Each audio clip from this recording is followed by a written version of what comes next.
हमारे साथ इस समय सुब्रत पाठक जी मौजूद हैं। सर, एक लेटर लिखा है आपने चुनाव आयोग को लेकर, क्या आशंका जाएगी? कुछ मुस्लिम बाहुल्य क्षेत्र से हमारे कार्यकर्ताओं ने इस प्रकार की सूचना दी है कि वहाँ के ऊपर कुछ ऐसे लोग देखे जा रहे हैं जिनको कभी उन्होंने पहले देखा ही नहीं। मानो मेरा कोई कार्यकर्ता की उम्र 40 साल है तो वो कम से कम 30 साल का तो वो समझता ही होगा। तो ऐसे एरियाज़ में जो बाहर के लोग आए, एक बार छानबीन हो उनकी, कौन लोग बाहर से आए हैं, क्या करते हैं, कहाँ से आए हैं।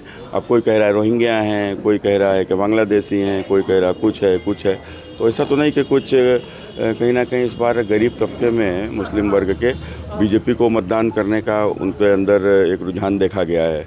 तो ऐसा तो नहीं उनको दहशत में लाकर उनको किसी भी प्रकार के, क्योंकि मुस्लिम एरियाज़ में देखा गया है कि गरीब लोगों को सदैव दहशत में रखा जाता है, उनको डराया जाता है। तो इस प्रकार के कुछ चंद लोग जो उनके वोट के सौदेबाजी भी कर लेते हैं, तो ऐसे लोग इस प्रकार का प्रभावित करते हैं।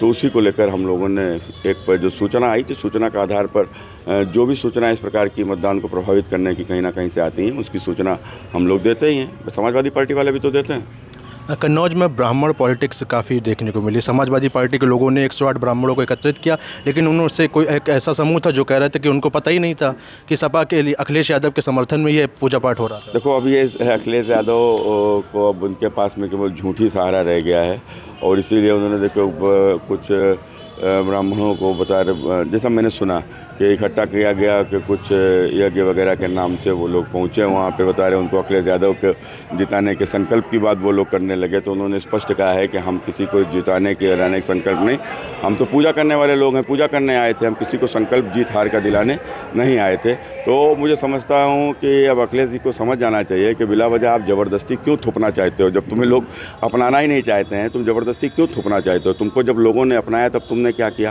अपने गिरेबा में तो झांक के देखो। नीरज मिश्रा की हत्या सहित पूरे कन्नौज को अराजकता में झोंक दिया। अरुण साक्य हमारा प्रधान था, पीट कर उसकी इतनी निर्मम हत्या हुई, शायद इतनी निर्मम हत्या तो जनपद में किसी की हुई नहीं होगी।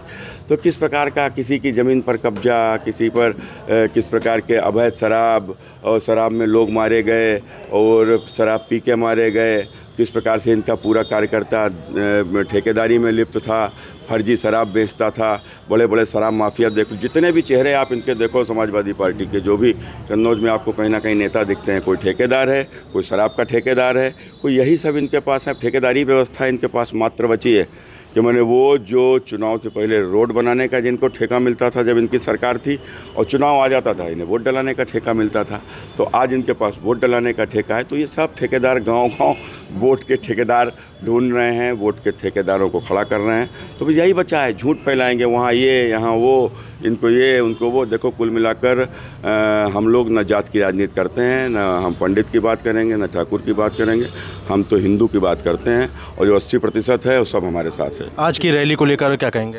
राहुल और अखिलेश एक साथ। आज केशव प्रसाद मौर्य जी आ रहे हैं और विशाल जनसभाएं उनकी हैं।